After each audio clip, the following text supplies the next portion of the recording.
So it's a great pleasure and an honor to present David Laibson for the 2016 Bogen Lecture. We are extremely grateful for David to have made the trip, not a short trip, all the way here in an extremely busy time.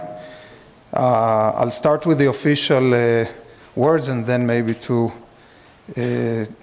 more personal sentences. So David Laibson is the Robert I. Goldman Professor of Economics and Chairman of the Department of Economics at Harvard University. He leads Harvard University's Foundations of Human Behavior Initiative. David's research focuses on the topic of behavioral economics with emphasis on household finance, macroeconomics, aging, and intertemporal choice. Laibson is also a member of the National Bureau of Economic Research, where he co-directs the National Institute of Aging Roybal Center for Behavior Change in Health and Savings, and is a research associate in the Aging, Asset Pricing, and Economic Fluctuations working groups. David serves on the board of the Russell Sage Foundation and Harvard University's Pensions Investment Committee. He serves on the advisory board of the Social Science Genetics Association Consortium and has served on the Academic Research Council of the Consumer Financial Protection Bureau. David is a recipient of a Marshall Scholarship. He's a fellow of the Econometric Society and the American Academy of Arts and Sciences. He's a recipient of the TIA-CREF Paul A. Samuelson Award for outstanding scholarly writing on lifelong financial security. David holds degrees from Harvard, AB, London School of Economics, MSc in Econometrics and Mathematical Economics, and MIT, PhD in Economics. He received his PhD in 1994 and has taught at Harvard since then. And if this is not enough, he's also a great teacher. In recognition of his teaching, he has been awarded Harvard's Phi Beta Kappa Prize and a Harvard College professorship. So this was the official part. Unofficially, I can also say that David is really one of the leaders of the field known as behavioral economics, and I think David and others prefer to call it psychology and economics. Am I correct? And so any leading behavioral economics conference that you may attend, I would say it's hard to see a paper present that doesn't cite a bunch of David's papers, and maybe half to a third of the papers presented, actually David is one of the co-authors or is presented by a former student of David. So I think this would be right. I'm not exaggerating. It's a great pleasure, and thanks again for agreeing to come. David, please. Thanks, Ori, for that very generous introduction. I think I'm mic'd up, so I won't need to use that microphone. And it's an honor for me to be invited to Hebrew University. It's always a pleasure to come to Israel, a great opportunity, and I love these visits, and we'll take up every opportunity to join you here. So I wanted to talk today about a broad set of, I have a feeling I'm getting both of these things, broad set of issues. You'll see that I'll range across many different topics. Someone tell me if the microphones are not working well. I'm hearing myself a little bit twice. And we're going to try to cover very quickly all of these issues. I'm going to begin with a very quick introduction to present bias discounting. I'll then talk about some evidence for present bias discounting, preference reversals. I'll then talk about pure commitments, which is the willingness people have to tie their own hands. I'll then talk about some other evidence, and we'll be moving through all of this very quickly. I'll then kind of broaden the focus to the questions of what sort of paternalism and what sort of commitments to freedom, which would be a kind of anti-paternalistic philosophy, should we embrace. And finally, I'll talk about a new idea, which I think is a kind of hybrid between the extremes of laissez-faire policies and paternalistic policies, something I'm going to call embedded commitments, which is a way of helping guide us to overcome our self-control problems without too heavy a hand. Anyway, we'll do all that, and then I'll open it up for questions. We'll have the last half an hour for Q&A. So let me begin with present bias discounting, and there'll be very little Greek notation in this presentation. This will be one of the rare slides. The framework that I'm going to be using to think about a lot of the issues empirically that we'll discuss is something called present bias discounting. And the essential idea is that when we evaluate utility or rewards in our life, we weight future rewards with these discount factors, beta and delta. Delta is squared and cubed in this representation as we move further and further into the future. But beta is just a constant that distinguishes the current period where the weighting is 1 from all future periods where the weighting is beta times this exponentiated factor, delta, raised to the power of the horizon that we're evaluating. And this is a way that economists have captured the idea that present rewards, U sub t, are worth more to us psychologically than delayed rewards. Let's say U sub t plus 3, that would be utilities, rewards I receive 3 periods from now, 3 days from now, let's say. Now sometimes we talk about the discount function, which is simply these weighting terms. 1 here, beta times delta here, beta times delta squared here, beta times delta cubed here. I'll occasionally make reference to this delta term, but essentially most of the talk today is about the beta factor, the so-called present biased parameter.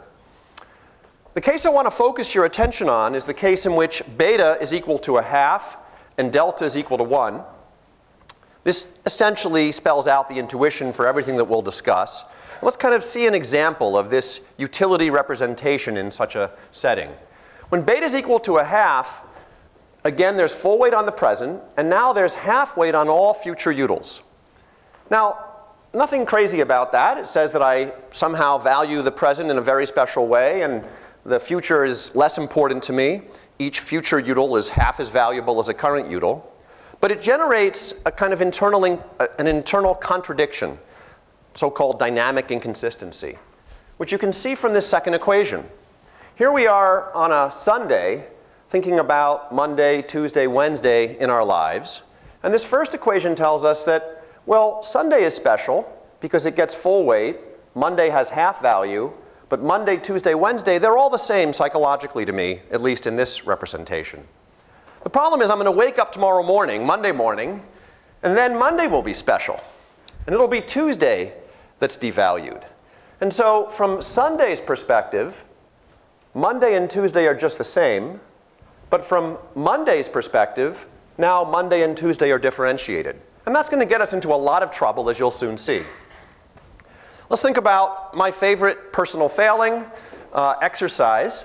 And let's again stick with this framework in which beta is equal to 1/2 and delta is equal to 1. And let's think, just to make things concrete, that exercise has an immediate cost of 6. I don't like to exercise. If you like to exercise, you're very lucky. Most humans find it to be a chore, and I'm like most humans. But exercise, at least I'm told, has a delayed benefit that exceeds its current cost. Why else would everyone tell me to exercise? So in this framework, how do I feel about exercising today, Sunday?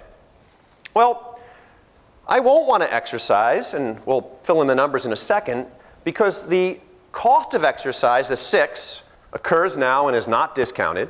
But the benefit of exercise, the 8, which is going to, let's say, occur in the future, I'm going to load all of that onto the next period, Monday, is getting discounted by these factors beta and delta. Recall, we're going to set beta equal to 1/2 and delta equal to 1.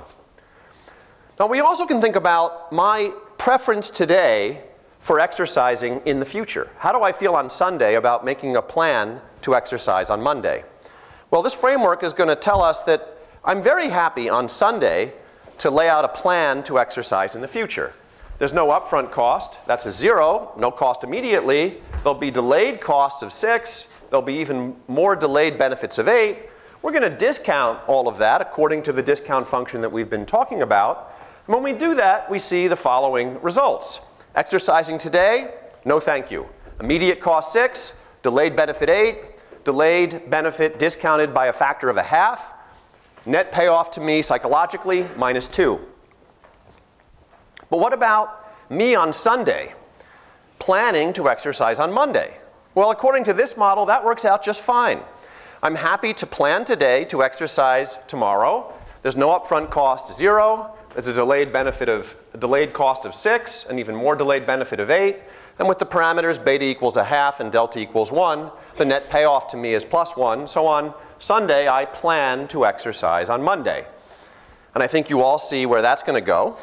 What's going to happen on Monday? Well, once again, I'm back in the perspective of the present, and once again, I'm not exercising and postponing it until Tuesday. So this is a world in which agents make plans today to exercise tomorrow and don't follow through on those plans. So there's a kind of self-regulatory problem that lives in this universe. Self-T and self-T plus 1 don't agree on how to behave. Self-T wants self-T plus 1 to be patient, say, quit smoking or exercise or save or do whatever good thing but difficult thing should be done. Self-T wants immediate gratification, so that investment behavior won't happen today. It's going to be planned for the future, but self-T plus 1 is going to once again delay, and the good behavior may never get done. So quitting smoking is easy. I've done it 100 times. Now, at the heart of this model is a question about what we believe about ourselves. Do we understand that we're going to keep postponing the hard work, or do we understand that when we get to the future, we're going to not follow through on our promises to ourselves? So the sophisticated view, first articulated by Strotz in 1957, was we are rational agents. We anticipate these reversals and we plan accordingly. So we're not so stupid as to think we're going to exercise tomorrow when in fact we're not going to exercise tomorrow.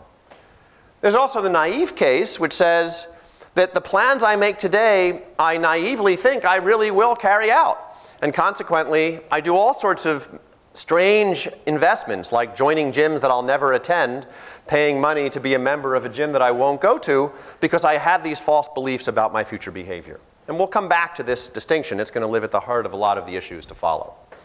But to understand these naives versus sophisticates, let's kind of work through that exercise example again very quickly.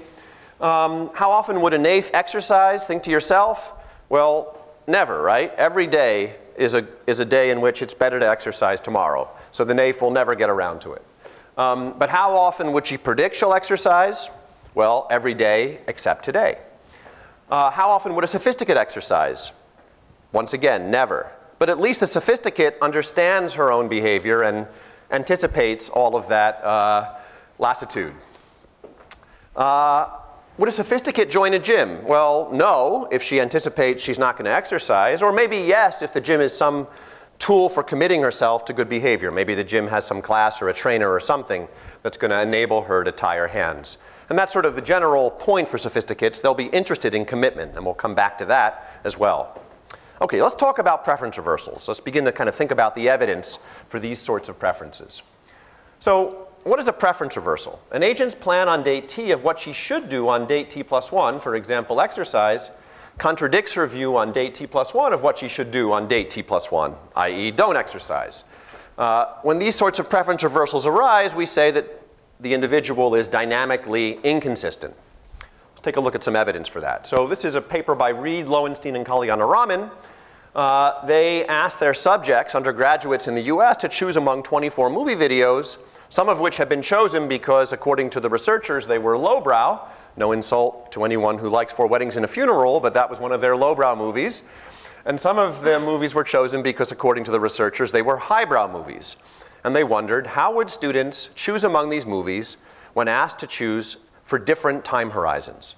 When asked to choose for tonight, and by the way, obviously, lowbrow means fun and intellectually vacuous. Highbrow means maybe less fun, but maybe it's good for you and you'll benefit in the long run, even if you don't take any pleasure in the movie as you watch it. It'll make you a better person. So picking for tonight, 66% of the subjects choose lowbrow. Picking for next week, 37% choose lowbrow. Picking for 2 weeks, 29% choose lowbrow. So here we're seeing this phenomenon where now I want to have pleasure. In the future, I want to do something that's kind of better for me, culturally uplifting. Now let's take it back to the model and just kind of work through the math for a second. Suppose that Four Weddings and a Funeral has immediate benefits of 7. That's all you get from that movie. There's no delayed benefit. You're not a better person for having watched that movie. Schindler's List, however, offers both some immediate pleasure and some delayed benefit. You're richer in your understanding of the world and perhaps some deep, important philosophical issues about human behavior and human psychology. Let's again assume beta equals 1/2 and delta equals 1. If I ask you, what movie do you want to watch now? Well, the answer is Schindler's List. You get 7, whereas, sorry, the answer is Four Weddings and a Funeral. You get 7, whereas if you watch Schindler's List now, you get your 4, that's the immediate payoff, and then you get a discounted value of 4 in the future. If beta is equal to 1/2, that discounted value is just, once I've done the discounting 2, net payoff 6, I'd rather watch Four Weddings and a Funeral now relative to Schindler's List now. But if I ask you, what movie do you want to watch later? Well, now the calculation switches. Now, the payoff of 7, because it's coming later, is also discounted by 1/2. Schindler's List both has delayed and even more delayed payoffs. 4 and 4, they're both discounted by beta, which is 1/2 in this example. Now Schindler's List is the superior choice. And we can see how preference reversals emerge in the framework that we've been discussing. Let's quickly go through some other preference reversal evidence. Work by Reed and Van Leeuwen. They approached Dutch office workers and asked them, what snack would you like us to bring you in a week's time? Not the snack you want today, the snack you want in 7 days' time. And what do you think these Dutch workers had to say about the ideal snack to be delivered in 7 days' time? Something healthy or something sweet?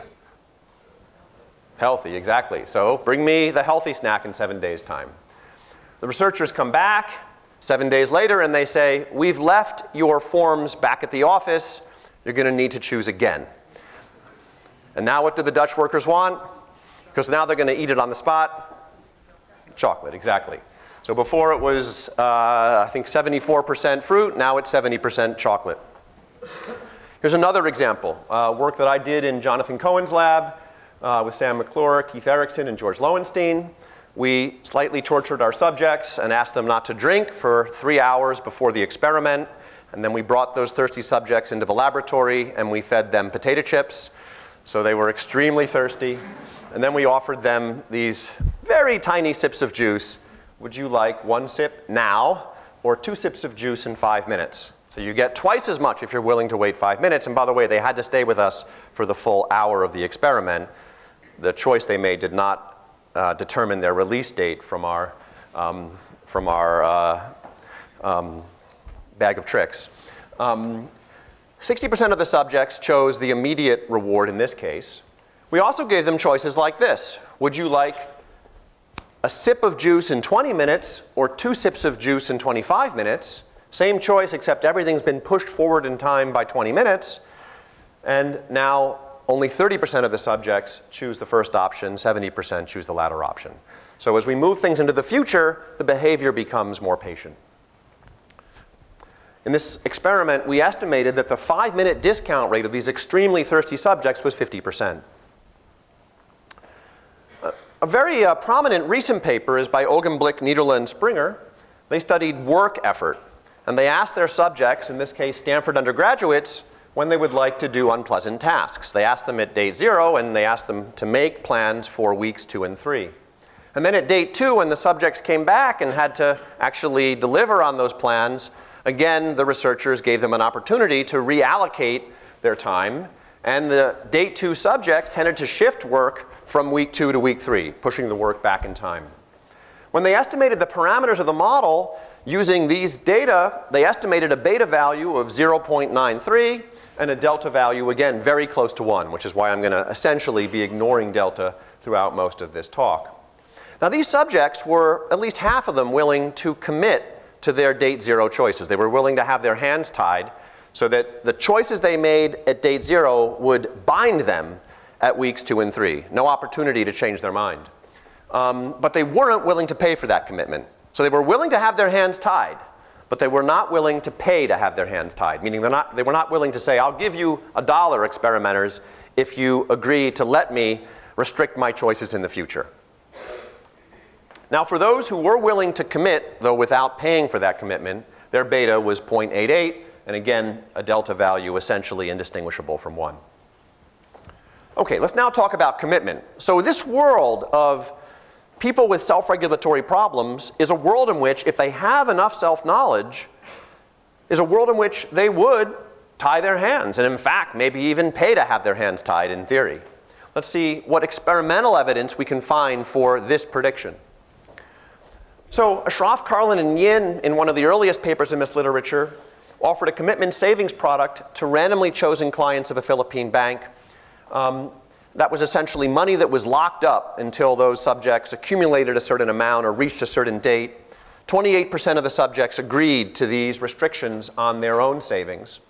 And subjects with more present bias were more likely to take up the product.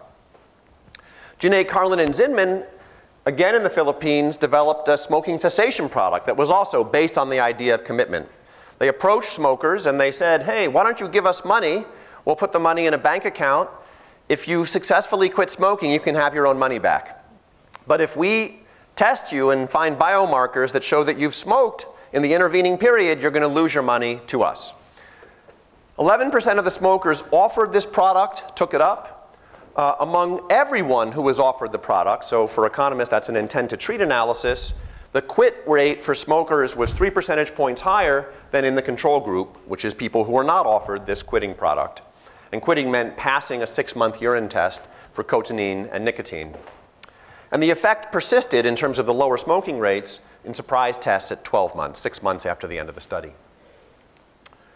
Cower, Kramer, and Mullinathon offered the following commitment device in a kind of factory that they built in India, a kind of piece rate factory where people were entering data. They gave their workers 2 different contracts. One contract in gray, which you can see here, the ray that starts at the origin and just keeps going all the way out, simply said, for every unit you produce, you get an extra set of rupees. You're going to be paid on a per unit basis. Other workers were offered a commitment contract in red. Here's how that worked. Up to a target level, cap T, that the worker chose for herself, you would get half pay if you took this contract. We'll pay you half as much. If you reach your target of cap T, we'll pay you a lump sum that gets you back on the old schedule. We'll make up this difference, and then we'll keep you back on the old schedule. So the red compensation scheme is dominated by the original gray compensation scheme. Everywhere the gray compensation scheme is either strictly or weakly better than the red compensation scheme. But when people were offered this contract in red, about 35% of them took up the commitment contract. And it also raised their productivity. Having a target and feeling that they had to reach that target enabled them to work harder and presumably improve their lives in the sense that they were, at least a third of them, willing to choose that contract over the gray contract that dominated, at least in classical economic theory, the red contract. Hauser, Schunk, Winter, and Zhao, in a laboratory setting, give people the opportunity to use a kind of web blocker so they can focus on an effort task and not be distracted by YouTube and Gmail and everything else that gets in the way of us getting our work done. 36% of the subjects were willing to use that web blocker. I guess, out of curiosity, how many people in this room have used a web blocker in the last week? Hands high? Yeah, so like, put them up again. Just actually, this is some data I want to collect. Like 4 hands, I think, unless people are being shy. I'm going to take those hands literally. So that's interesting. I see that result essentially everywhere. People know about web blockers. People, by and large, don't use them. Maybe you've tried it, but you're not using it continuously now. Royer, Stair, and Sidnor tried to get people to adopt a commitment contract for exercise. They asked people if they would commit to go to the gym at least once every 14 calendar days over an 8-week period. The money that they put at stake, the money the subjects put at stake on average was $63 per subject. That was an amount chosen by the subjects. If they didn't fulfill their commitment, the money was given to a charity. The relevant number here of people who took this up is the 25% of gym members. Since this was exercise to be done in a gym, what matters is the people who are actually members of that gym. Signing up if you weren't a gym member didn't make a whole lot of sense. So 1 in 4 people were willing to take up commitment in this particular experiment. Frank Schulbach, in a kind of really powerhouse job market paper last year, was studying rickshaw drivers in India. They turn out to have incredibly hard lives and are often inebriated. About half of them test positive for alcohol during the workday, and about 20% of them are over the threshold for being inebriated while bicycling these rickshaws in India. So warning to rickshaw users. So he's trying to help them cut back on their alcohol use, and he offers them the following commitment contracts. Now let me explain this. It's a little bit complicated. Subjects were either offered the choice between, let's say in row 1, option A or option B. The subject would choose between getting a sure payment of 90 rupees, regardless of their blood alcohol content, or having an incentive contract, if they wanted it, where if they had positive blood alcohol, they would only get 60 rupees. And if they had no blood alcohol, they would get 120 rupees. Now it's not clear what the rational choice is in row 1 if I offered that to you and you were a rickshaw peddler in India, because you might say, look, I'm going to be sober, so I'd rather take the 120 than the 90 because I expect to be sober. Row 2 is more interesting. In row 2, the rickshaw peddlers choose between option A, which is the incentive contract, 60 rupees if they're blood alcohol positive, 120 rupees if their blood alcohol is 0, or a sure thing of 120 rupees. Well, now there's sort of not much of an argument for the incentive contract in a classical economic model because, well, this weakly dominates whatever you're going to get here. If you want to guarantee the top payment, go for the 120 rupees. And then finally, some subjects are given this third choice between option A, which is the same incentive contract. Note the incentive contract isn't changing across these 3 arms of the study. But for this third group, if they choose option B, they get a sure payment of 150 rupees. So now there's just strict dominance. No matter what happens, you're better off choosing option B. You'll get paid at least 30 rupees more, if not 90 rupees more, by choosing option B. Here's the data, and it's organized by week. So here are the subjects who faced row 1 choices. About 60% of them chose the incentive contract, meaning the contract that paid them more only if they were blood alcohol 0. And you see that there's not much of a trend over time. In blue, dark blue, is the group that was given the choice between the incentive contract and 120 rupees for sure. So that's the case where the 120 weakly dominates the incentive contract. And you see now about 50% of the subjects choose the incentive contract, even though it is weakly dominated. And then finally, the really interesting group in light blue is the group for whom the incentive contract is strictly dominated. Now the incentive contract is worse no matter what happens by at least 30 rupees, if not 90 rupees. Nevertheless, about a third of the participants in this study choose the incentive contract. They're going to lose money, but they're trying, obviously, to restrict their alcohol intake, and the incentive contract helps them do that. Okay. One final example of commitment. This is a study that I did with John Bashairs, James Choi, Bridget Madrian, and Jung Sekong. We gave our subjects $100, and we asked them to allocate that money across 2 accounts. One account is the Freedom account. We named it quite intentionally, and that name was shared with the subjects. It's meant to sound good. In the Freedom account, they could withdraw the money at any time. There were no restrictions, and they would get a 22% annual rate of interest prorated for the amount of time they left the money in the account. They could also allocate money in any combination between the 2 accounts to the goal account.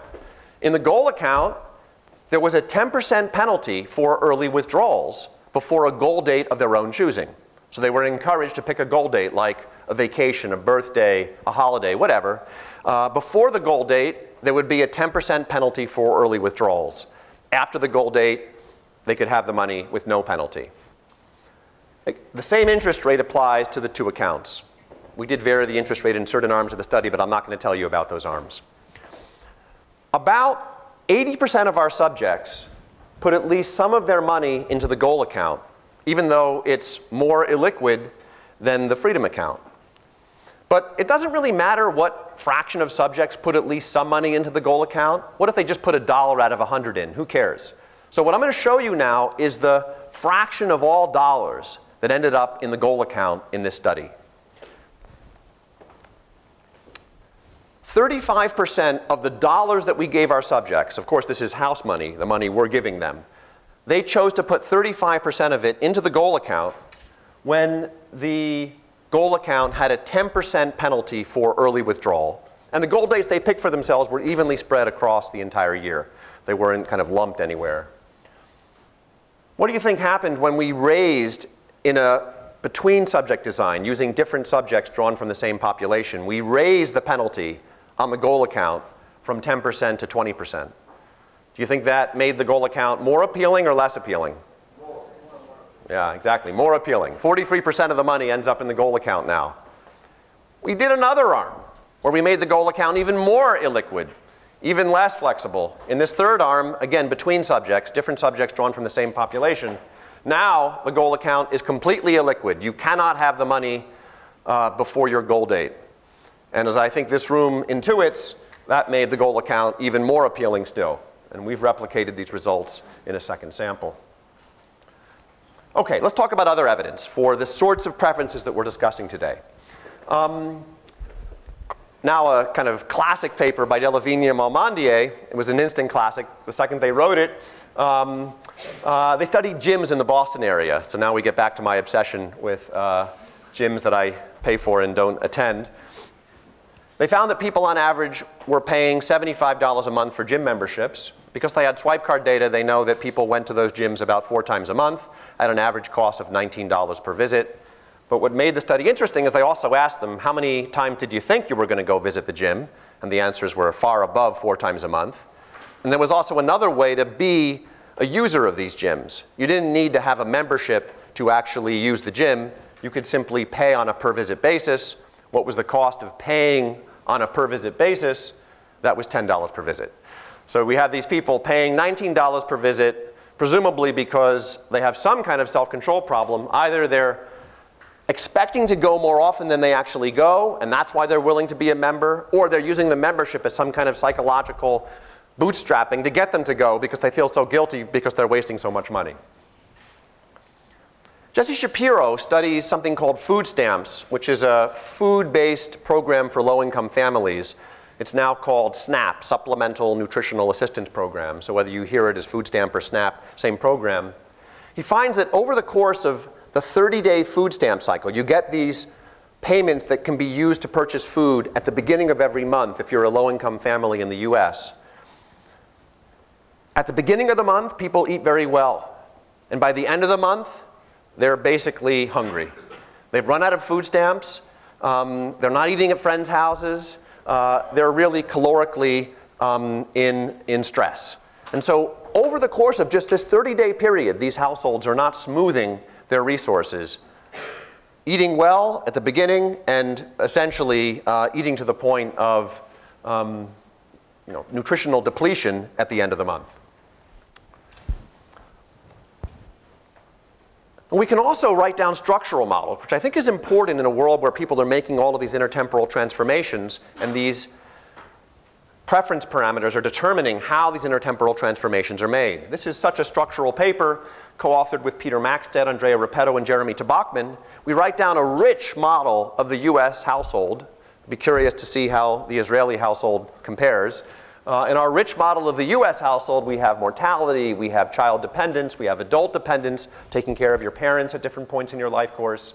We have different educational groups, we have stochastic labor income, we have retirement.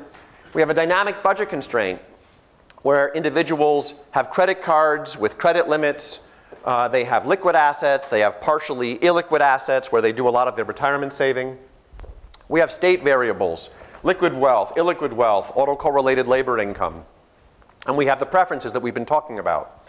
Quasi-hyperbolic discounting, we study the naive case in this paper, and constant relative risk aversion for the economists in the office, in the room.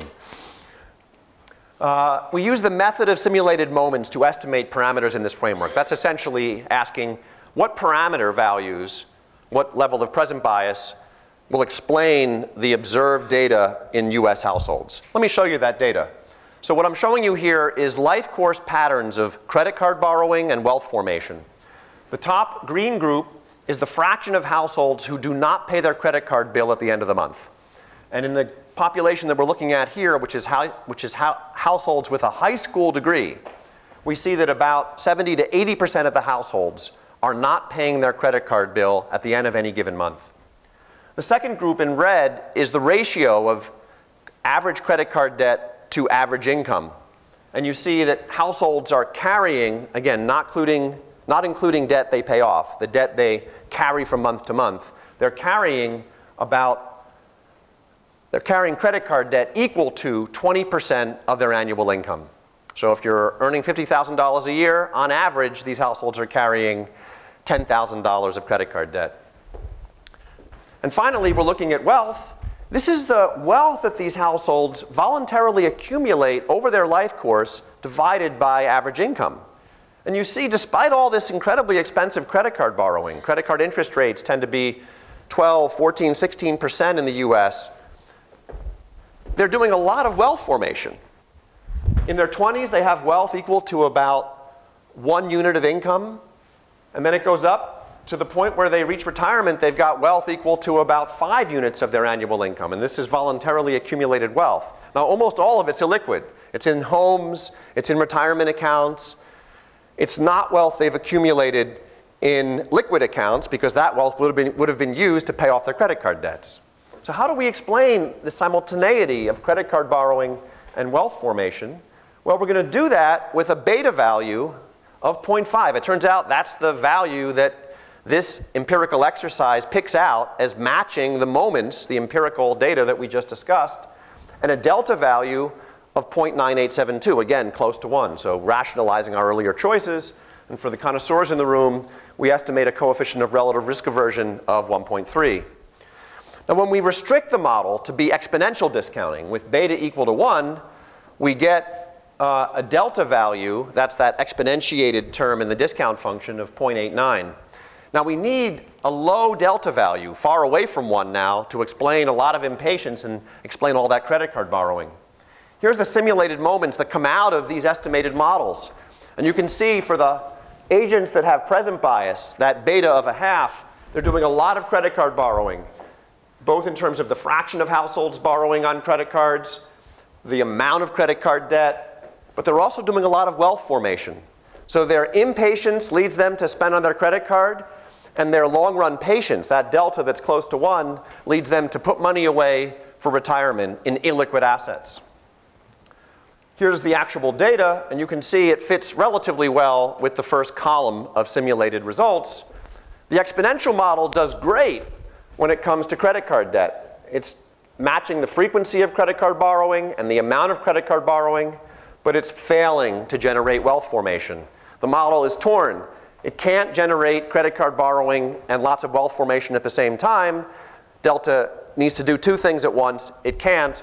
The beta delta model on the left is able to generate both results, both the short-run credit card borrowing, that's coming from the low beta, and the long-run wealth formation, that's coming from the high delta, which is essentially driving their long-run patience.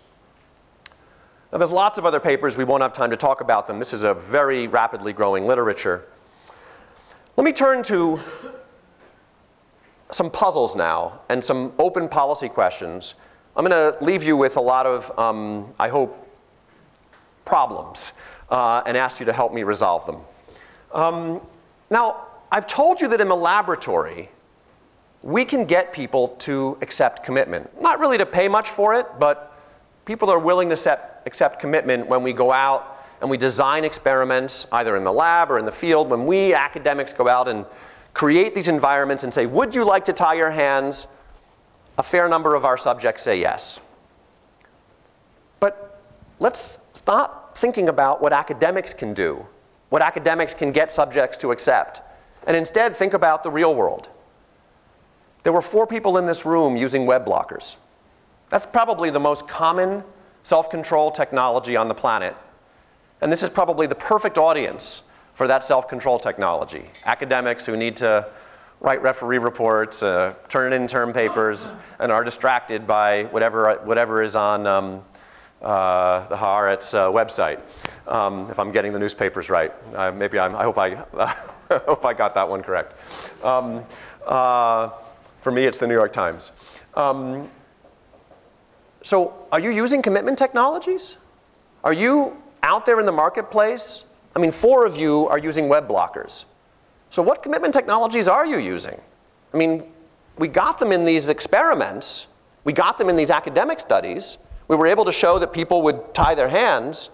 But why aren't you tying your hands? Where's the marketplace for commitment? Now, there is a site called Stick. It has a limited number of users. How many of you have used a Stick? This is a site where you go and essentially make a promise, appoint a referee.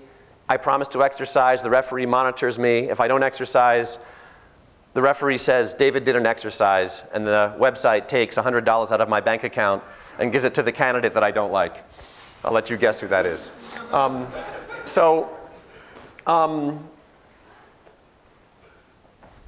Very few people are using this website. How many people in this room have used Stick in the last week?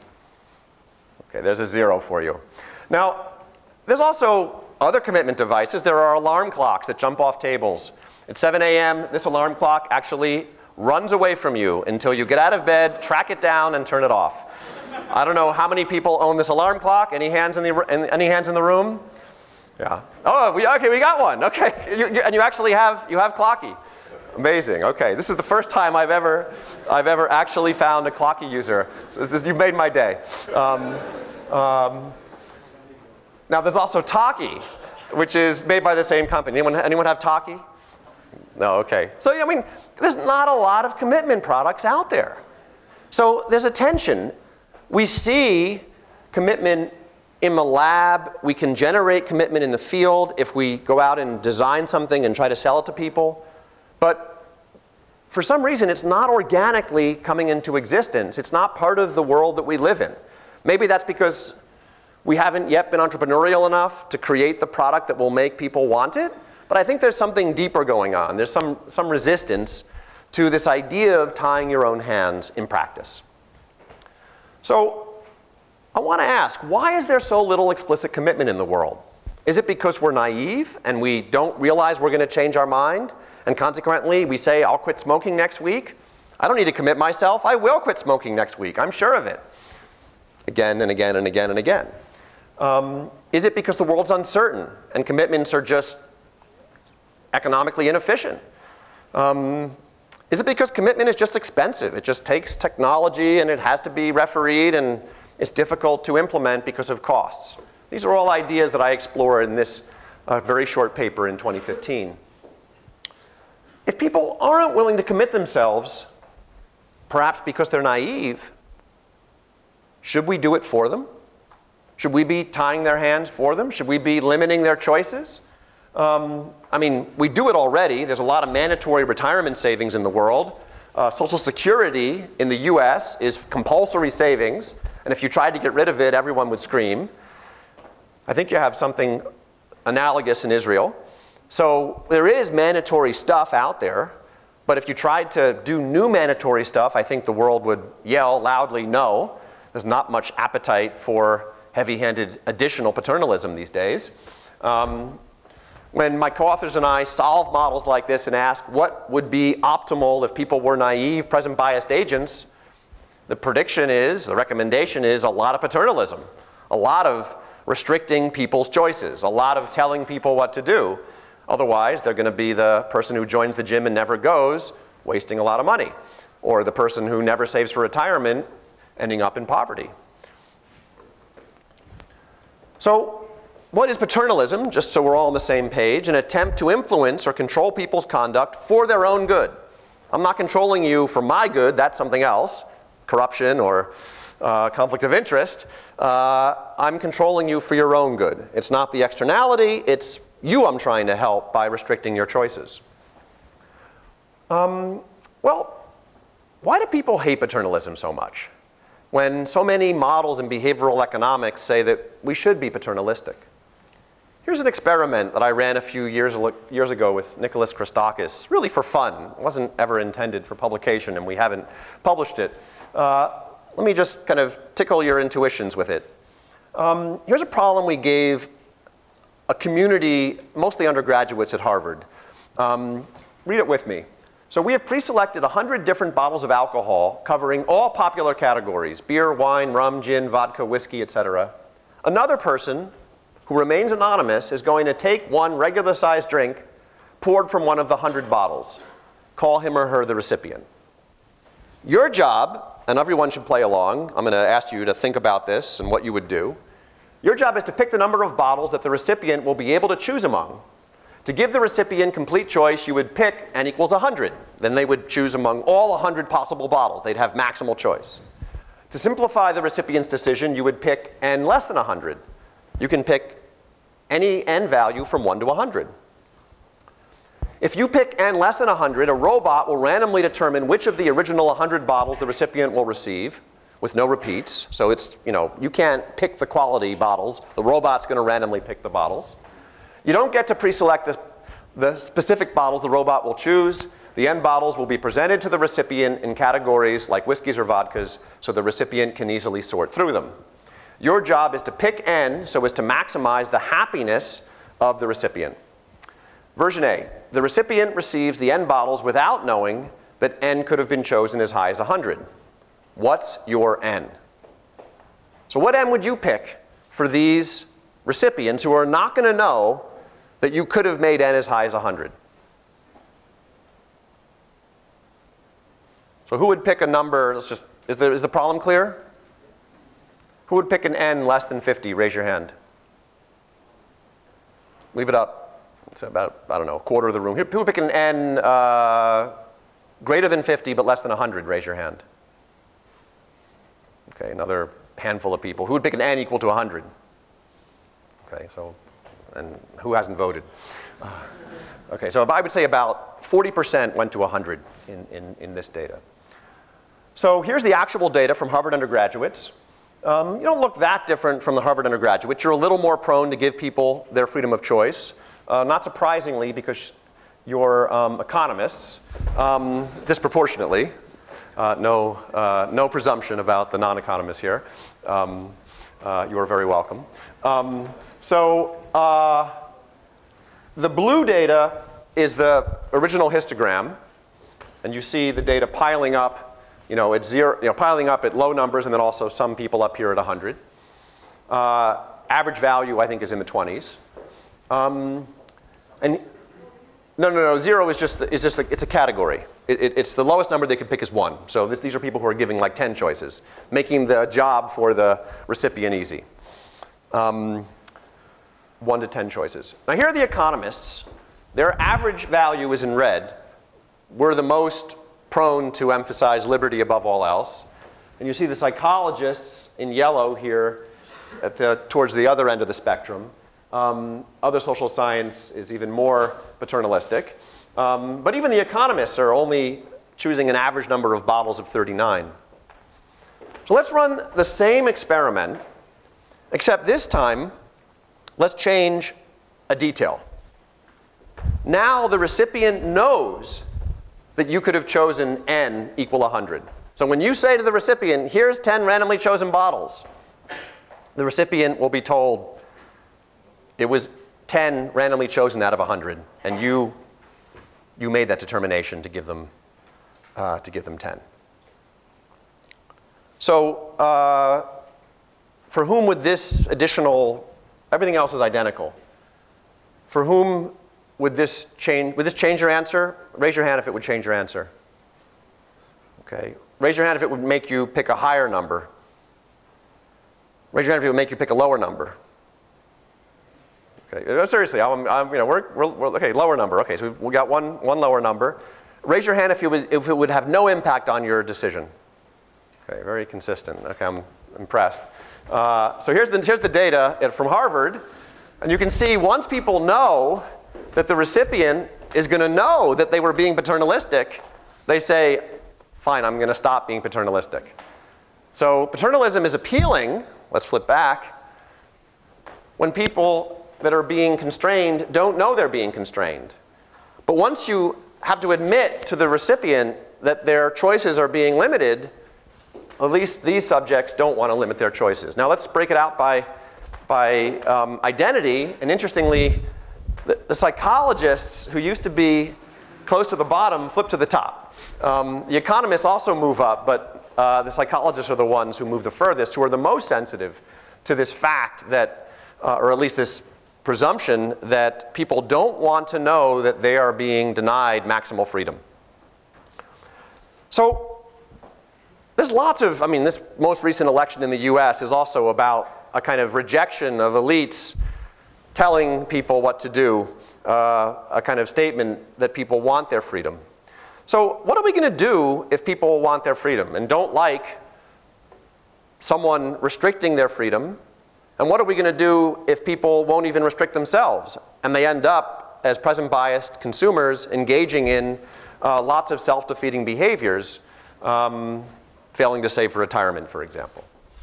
So one answer is Milton Friedman's answer. We should just be laissez-faire. Don't restrict people's freedoms. These behavioral biases aren't that important. Let people do what they want. The more recent answer in the behavioral economics literature is from Sunstein and Thaler. And they say nudge people, but nudge people in a way that doesn't really affect their freedom. So they say any aspect of the choice architecture that alters, what is a nudge? Any aspect of the choice architecture that alters people's behavior in a predictable way without forbidding any options or even significantly changing their economic incentives. To count as a mere nudge, the intervention must be easy and cheap to avoid. So they want to essentially, tell people, hey, you should consider this, or I'm going to automatically enroll you in this. But they want to give people an easy out, easily undo whatever nudge they're suggesting. So are these nudges satisfactory? And I'm really in the question mode. I hope you'll be answering these questions for yourselves, because I'm going to, tell you some perspectives, but I don't have answers. I don't have rock solid answers. Well, it turns out the nudge revolution has probably been oversold. The most famous example of successful nudges is auto-enrollment in retirement savings plans in the US. I've done a lot of that work. Bridget Madrian has done a lot of that work. She wrote the first paper with Dennis Shea. But we're coming back to those analyses and asking, with the benefit of hindsight, well, did we actually raise people's savings behavior? We did get them to join these savings plans, but did it actually produce more accumulation of wealth? And the more we scratch, the more we discover the answer is actually no. That all sorts of forces, like crowding out other saving, or people who now are saving more on their retirement savings plan where they earn 3%, but borrowing more on their credit card where they pay 18%. These crowd outs are actually undercutting the effects that we were observing. Leakage from these retirement accounts when people separate from jobs. So it looked like the most famous nudge, the most successful nudge of all, has been vastly less successful than it's purported to be. Some of those results are in a paper that we're working on right now. And actually, I should say, this paper is off the record. So if there's any reporters here, we're not yet sharing that paper because we're still gathering more data. So that is off the record. Moreover, people aren't that terrified of commitments. We can achieve that in the lab when we run these experiments. And even hard paternalism, people generally, will accept in the right circumstances Social Security, for one. There's no hue and cry to get rid of it. So what are we going to do? Nudges seem to not really make a huge difference. Hard paternalism will accept that, but there's a lot of resistance to doing more of it. So is there a middle ground? So let me give you an example of a middle ground that is neither a nudge nor is it rock solid hard paternalism. What if we had employers say, we're going to take some of your compensation and put it into a retirement account, which is illiquid and, tough if you don't like it. Certainly not a nudge. There's no opt-out, right? This middle ground is called a traditional pension. It's the way pensions used to work. You don't get all your compensation. Some of it goes into a retirement account. It's illiquid, and you can't get at it. So that's a very strong restriction on your freedom. some fraction of your compensation, 10%, let's say, is out of your hands. But when you retire, you're going to retire well. We were just discussing retirement over lunch. You might retire with more income than you have now under a system like this. So, is it hard paternalism? No, because you don't need to work at that employer. If you don't like that, you could go to a different employer. I mean, some employers can offer this, other employers don't have to offer this. It's not a government rule. It's up to the employer to offer this benefit.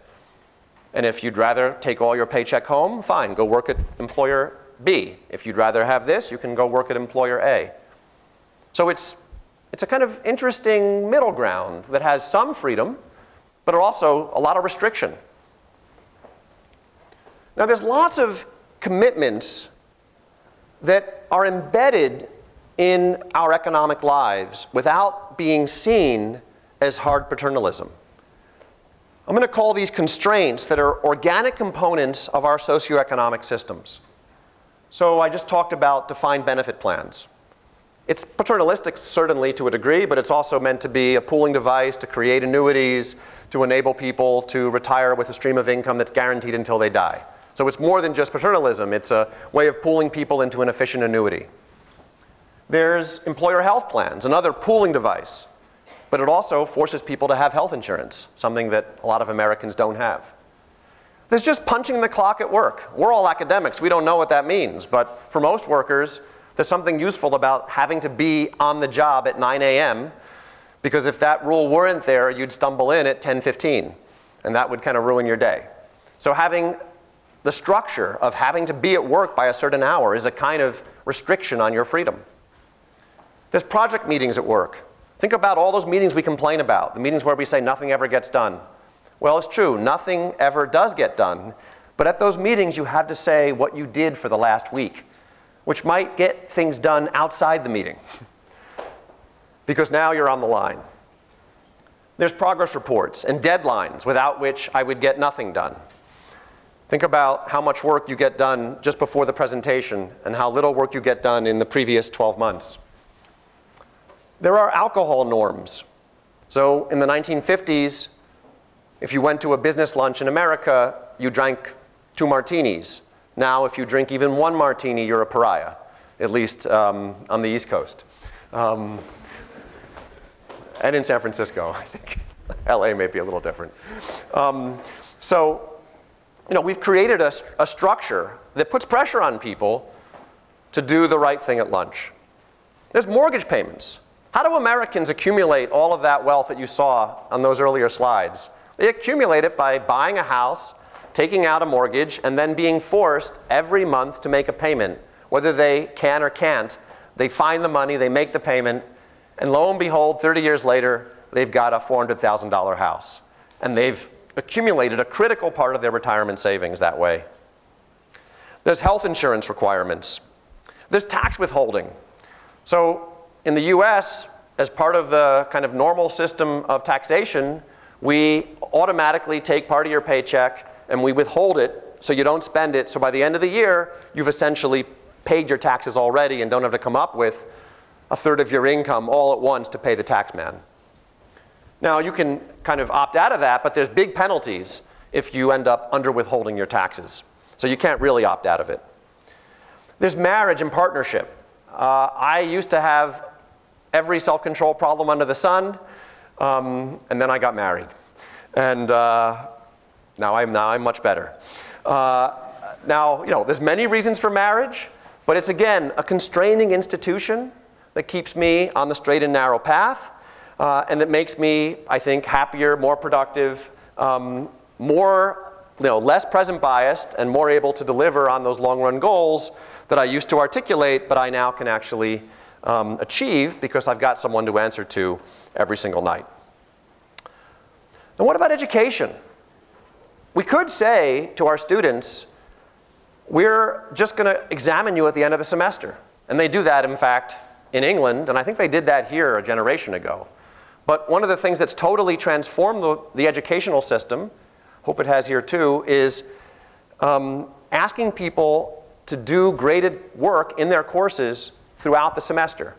I've taken this to an extreme. I have 2 problem sets every week. and my students love it. I'm not asking them to do more work. I'm creating high-frequency, tiny assignments that enable them to get the work done smoothly over the semester, rather than getting it done as I did when I was an undergraduate in the final night before the exam, or the big problem set. If there were 2 or 3 of them in a semester, the night before it was due, invariably the learning was terrible and the sleep was non-existent. And I'm grateful when I'm in a course that's asking me to give them constant work, a flow of work. There's midterms. There's exercise partners. Now, what's going on this list? Almost none of these are things that we're actually voluntarily committing to, but they're institutions that we're joining, where there are all of these implicit, natural, embedded commitments that enable us to get everything done. And without all of these organic, embedded commitments, I think our lives would be a lot less fulfilled and a lot less productive, and we would be much more frustrated. At least I would be. So what are the virtues of embedded commitments?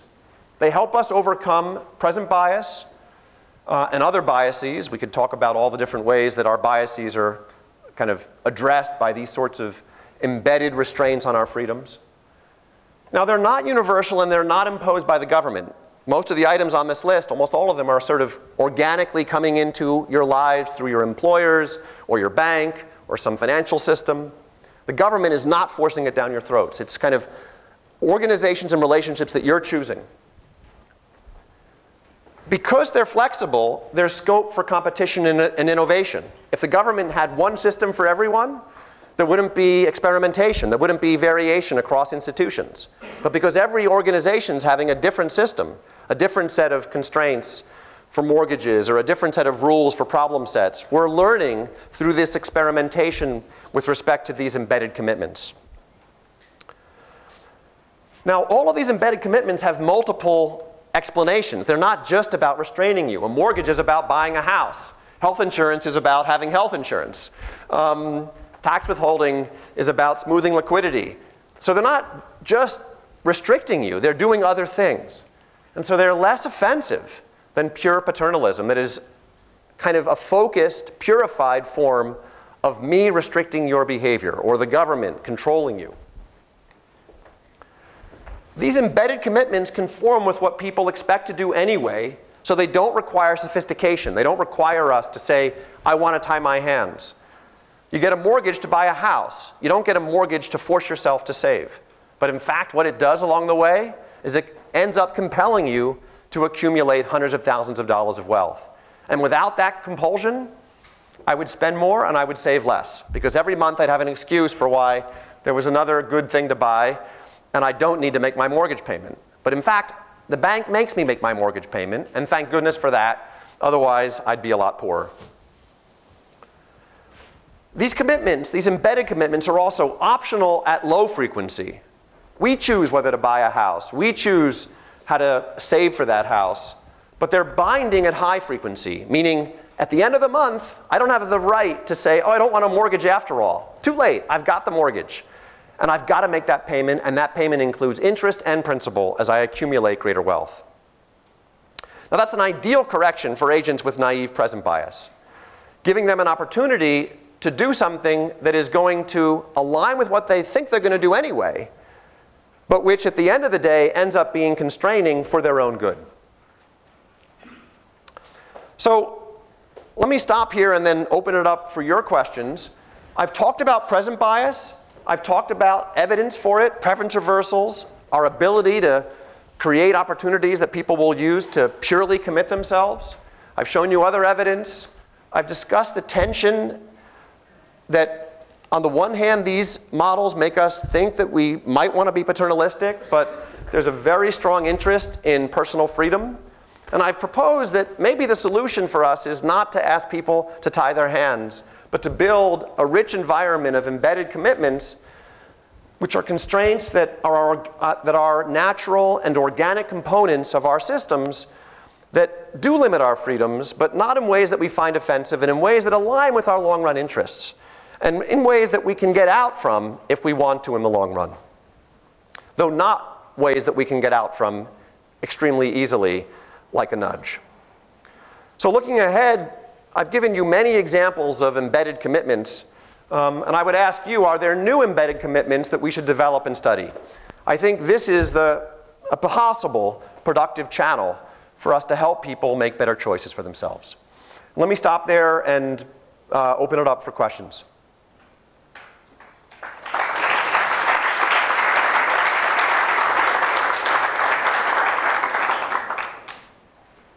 So what, should I just pick hands? Eitan? I have two comments. First, on the last one, the embedded options products. I think you oversimplify it in the following sense.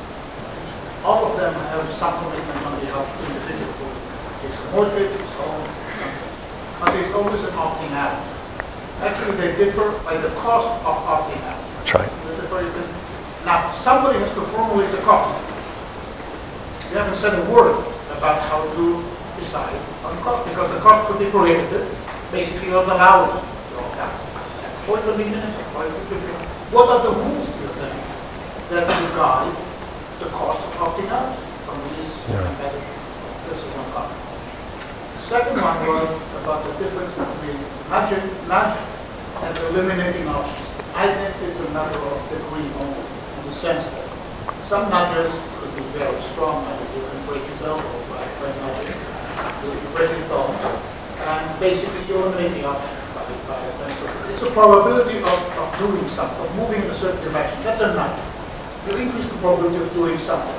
You can do it extreme or you can do it mild. And therefore I'm saying eliminating options for nudging is just a matter of degree. Eliminating just the extreme case, providing a probability of 0 or 1 or whatever. Nudging is somewhere in between. And again, nothing can guide us what should be the optimal nudging.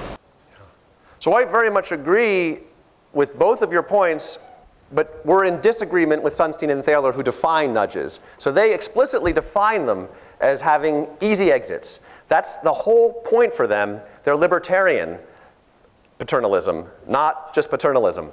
So I think we're aligned in saying we should go beyond the nudge that is that has an easy escape hatch and contemplate something that is more than a nudge in their language, something that actually does provide more of an arm twist, probably not an arm break. And the way we're going to figure out how to make that optimal is through a combination of dogged empiricism, going out and trying things. I mean, you know, we see some of the most successful examples, like a mortgage payment. It's on the one hand something that's very difficult to kind of opt out of in midstream. You got to sell your house and get rid of the mortgage. But you know, you can, of course, sell your house and get rid of the mortgage, or go and get a refinance or something that's going to relax your liquidity constraint. So I think through theory, which tells us the models that we've been discussing can be used to theoretically, in fact, the paper I mentioned earlier that's joint with John Beshears, Chris Clayton, Chris Harris, Bridget Madrian, and James Choi, that paper does in fact go through the exercise of figuring out how tough these restrictions should be. But I think theory will only take us so far. We're going to need to get into the field and start exploring these middle grounds between the hard paternalism that is completely inescapable and the nudges that have that exit door marked very clearly with absolutely no frictions on the way out. Could it be that the lab is a well-structured situation where you know exactly what's going to happen? Life is not like that. So, you know, take the $100 that you give to people and ask them whether they put it in freedom or in the goal-oriented. Don't take $100. Take their savings, their whole life savings, and ask the same question. You'll see a very different answer. Absolutely. So flexibility is very crucial in real life, and it's completely doesn't appear in the lab. So that just could explain perhaps the difference. And one more question, small question. If I noticed correctly, on your slide, you are talking about an increase in acceptance rate for people that people that were offered the option, not for people that accepted the option. Am I right that you talked about that in one of the early slides? Right, it was acceptance for everyone who was offered. Who was offered, not who accepted the offer. Right, exactly. Okay, now, and that was italicized, which means that you are trying to make a point there, which I don't know exactly what it is. So people that were offered and didn't accept it, what happened to them? No. People that offered and accepted. Everyone who was offered the product, not those who didn't, not those who were offered and didn't accept. It's to make sure there's no selection bias. Okay. We study all the people who were offered the product, whether or not they accepted it. But I want to see the increase in those that accepted it versus those that were offered and didn't accept. Well, if you focus on the people who accepted it, then you're ending up with a selection bias because those people are have a pre-existing propensity to exercise. So you can't just look at the people who accepted the offer. That's a biased, selected subsample. You've got to compare the control group, everyone who wasn't offered the product, to the treatment group, everyone who was offered the product. Now you can focus on the group that accepted it, but you need to remember that they're a selected subpopulation and control for that. One way to do that is to compare the two full populations. I understand all that, but still I want to know how much was increased in each one of these two subgroups. But that's a minor point. Okay. And I very much agree. People want flexibility, but the truth is they want flexibility, but they take out these mortgages that are not so flexible. So there is a middle ground. And I think we need to do better to figure out how to structure those middle grounds and not call them paternalism, to recognize that they are in some ways constraining, they're organic, because you need to buy a house anyway, and to find the combination of flexibility and restriction, that hybridization of the two, that enables people to get the job done.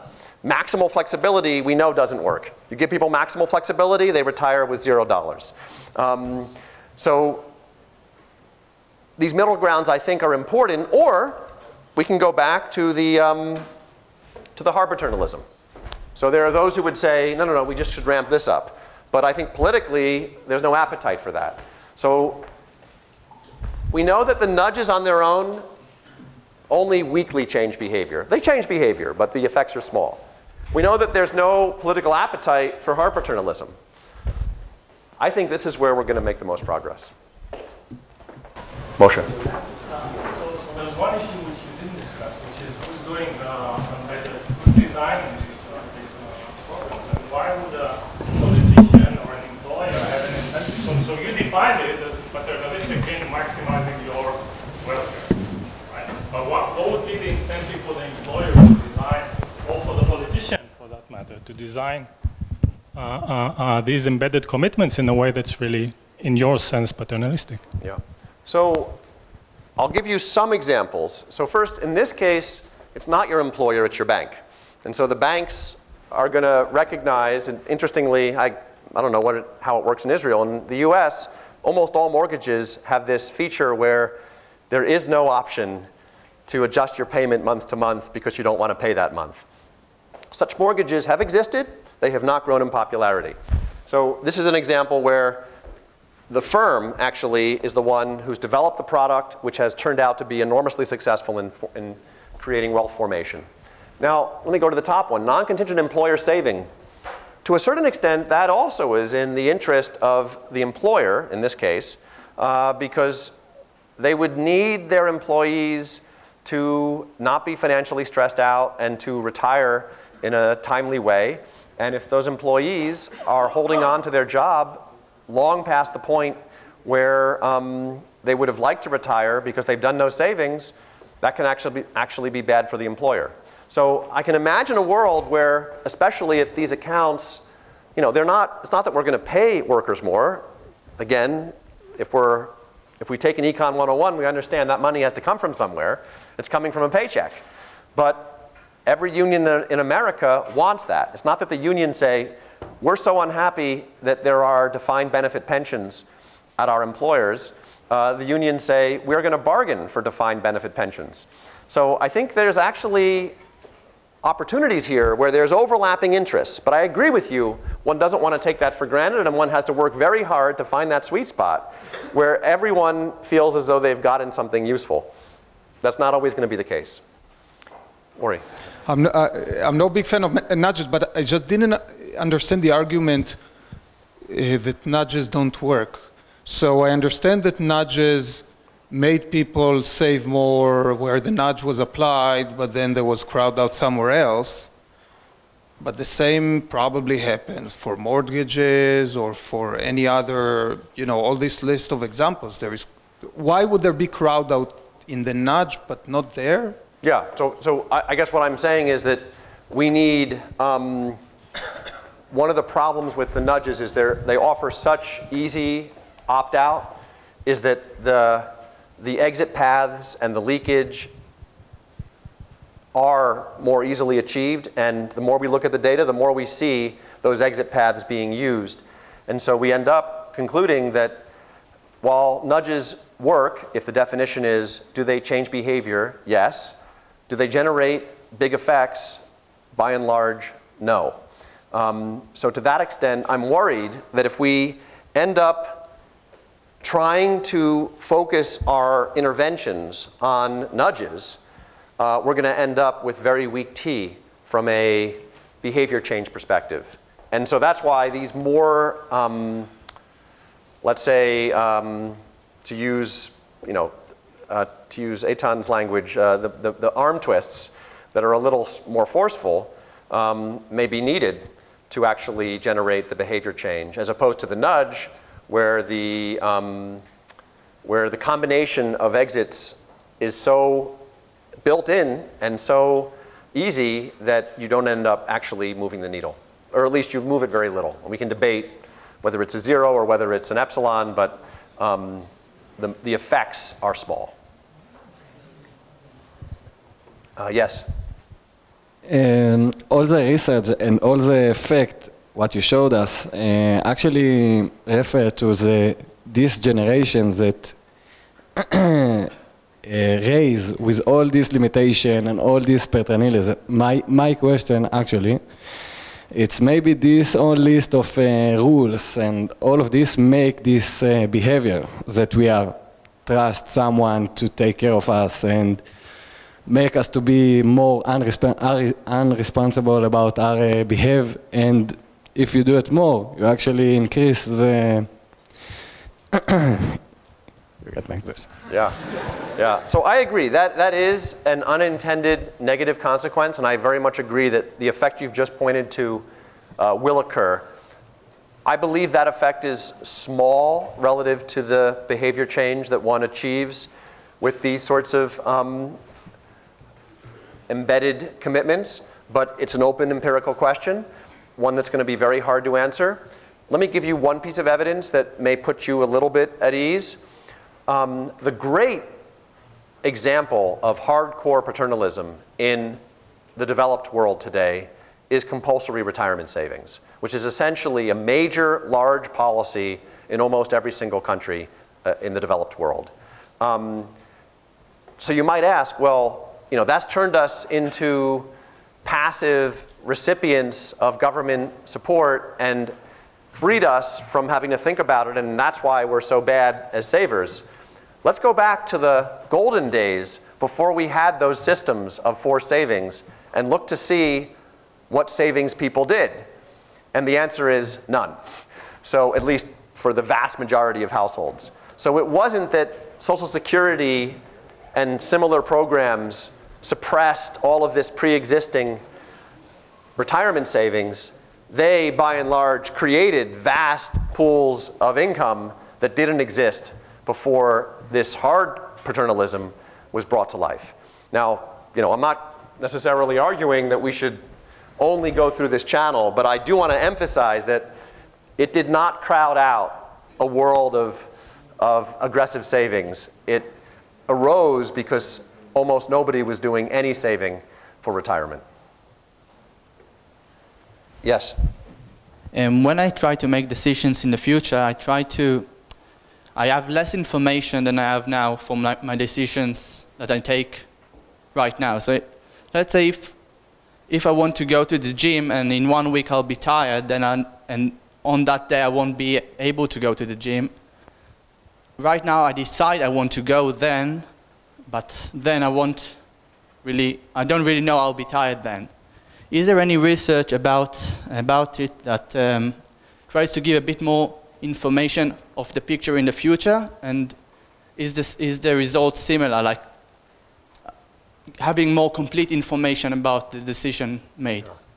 So we all agree with you that one of the benefits of not making a commitment is the ability to gather more information so that at the moment of action you're better informed. There's a trade-off, because if you wait till the moment of action, your present bias may lead you to not exercise even though you should. If you want to see that trade-off worked out mathematically, you know, one paper that I've lost track. Anyway, I have a paper in 2015 in the American Economic Review Papers and Proceedings volume that works through the mathematics of your question. And yes, you're quite right that if there's enough uncertainty, commitment's not going to be an optimal strategy. Yes? We talked a lot about that, though, about analysis before and all that. Don't you think it will be more effective if we will change the education system and talk to the young people and explain to them how to be more aware about their export in the future and about their income, how to make a smart investment and all that? So I did think that until about 15 years ago. I began doing work along the lines you just suggested, and I was so confident that by explaining to people what their economic interests were, in cases where it was pure arbitrage, literally, I was saying, you know, here's $100, pick it up. It's in your interest, no strings attached. I couldn't believe what little progress we made with these educational interventions. So obviously, here we are in a university. We all love universities. We all believe in education and more funding for universities, of course. But I have to admit that the sorts of interventions that we've tried, my co-authors and I, Bridget Madrian, John Bashairs, James Choi, we have gotten remarkably disappointing results when you explain to people the benefits of this or that program, even when it's really a pure arbitrage case. And we failed once, we failed twice, we failed 3 times. Eventually we said, you know what? We're changing our null hypothesis. Now we think it really doesn't work very well. And there's other researchers who are also coming to the same conclusion. You're right, people don't have the tools they need to make these decisions. And you're right that in principle, education could work. It just turns out that in practice, you need a lot of education to change behavior, and that's expensive. Yeah. I'm not sure that the middle ground is actually the middle, because I would nudge more in the middle, because your middle ground is the government should do nothing. The market will do it. And some of the examples that you have in the middle ground, like tax withholding, like mortgage payments, there is no paternalistic motives at all there. So under your own definition, it is not part of the game. So many things that we do in contracts and otherwise they benefit both of us. But that doesn't make it paternalistic in any way. So, I mean, your middle ground is very heterogeneous. Some of it is not paternalistic. Much of it is not paternalistic at all. And some of it is not a middle ground, but rather more libertarian than even libertarian paternalism a la Sunstein. So I feel like you're agreeing with me, so I'm not going to disagree with that. You know, so what I love about these things is a lot of them don't feel paternalistic. And I guess this slide doesn't have the word paternalism on it. I don't want it to be paternalistic. In fact, that's kind of my point, that paternalism is a 4-letter word. For reasons that are complex and to merit a lifetime of work, people are very suspicious of paternalistic policies. But they're happy to get a mortgage, which ends up every month forcing them to accumulate wealth. Without that mortgage, they wouldn't accumulate wealth. And 30 years later, with a 30-year mortgage, they've accumulated a meaningful nest egg for retirement. They won't have to pay any more rent in retirement because they own their home. So, luckily for the rest of the world, we do not share the extreme anti-paternalistic state of mind that is so typical of American discourse. So I'm sympathetic with that. I work with the system I'm handed. Though, you know, one thing that I have noticed in recent years is how the world is shifting in the same anti-paternalistic direction. I agree with you, the US is in the glorious lead, but the rest of the world seems to be shifting in the same direction for much of the, you know, I don't know, I haven't thought carefully about when this trend started, but I'll say since 1980 to a first approximation, the shift has been in that direction everywhere. Though the US is, has the gold medal for the most rabid anti-paternalistic perspective. Yes? Hi, I just want to relate to Moshe's point and something else's point as a transplant from this American anti-paternalism to Israeli paternalism. Is that it's just whether people are able to handle a degree of paternalism or not is just a matter of what they're used to. So in America, you accumulate credit card debt, and then you have to explicitly pay your credit card bill. In Israel, they just take it straight from your bank account, regardless of what you do. So for me as an American, it was a little bit shocking to see that they're just going to take it directly from my bank account. Yeah. But for an Israeli, that's completely normal. So I would say that's paternalistic, and Israeli would say that's normal. And then Moshe's point is, how do we get from one system to the next? That's the difficult part. So I love that example because it's, presumably that's not a government rule, or maybe it is, that the banks do that. So that's an example of a organic, market-driven system that has come up with a way of handling credit that presumably reduces the damage that is obtained by rolling over credit card debt again and again and again at an 18% interest rate. Or worse, turns out when I said that there was less savings than one might think from auto-enrollment and retirement savings plan, a lot of that is being crowded out by even more expensive loans, more like payday loans, which are charge vastly higher interest even than a credit card. So I love your example. It's a private market way of putting some pressure on people, and presumably it's working because clients are still going to those banks. It depends on what happens to your bank account when it goes below zero. So many Israelis are known to live in minus, which means they just have less than zero. So I don't know exactly what happens then. I've never been in that situation, but someone else can inform me of that. Someone should study that, because that's, you know, the question is it helping people, or is it causing them to get into financial distress? Okay, I'm going to keep taking hands until you tell me to stop. Yes?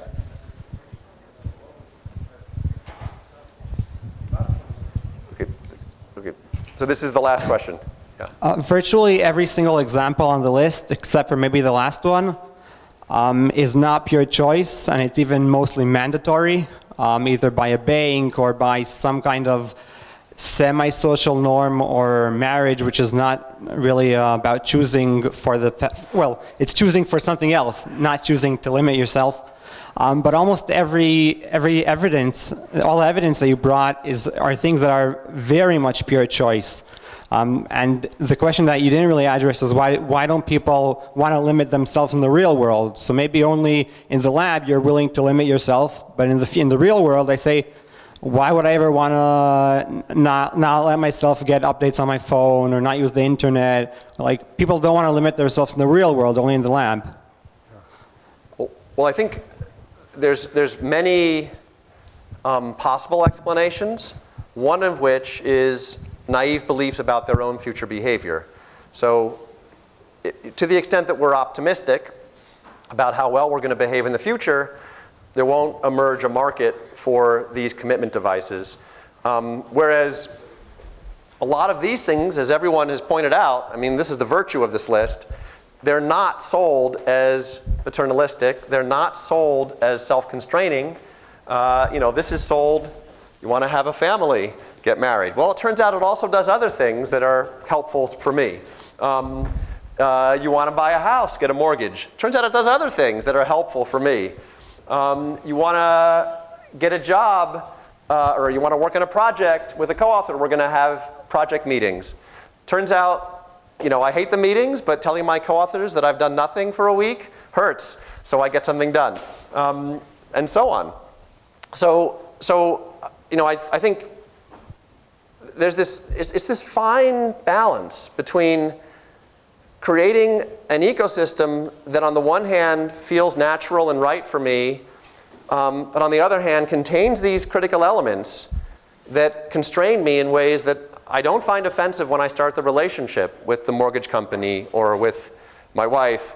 But lo and behold, over time I realize, hey, a big part of what makes this pay off for me is the fact that it limited my choices. Thank you very much.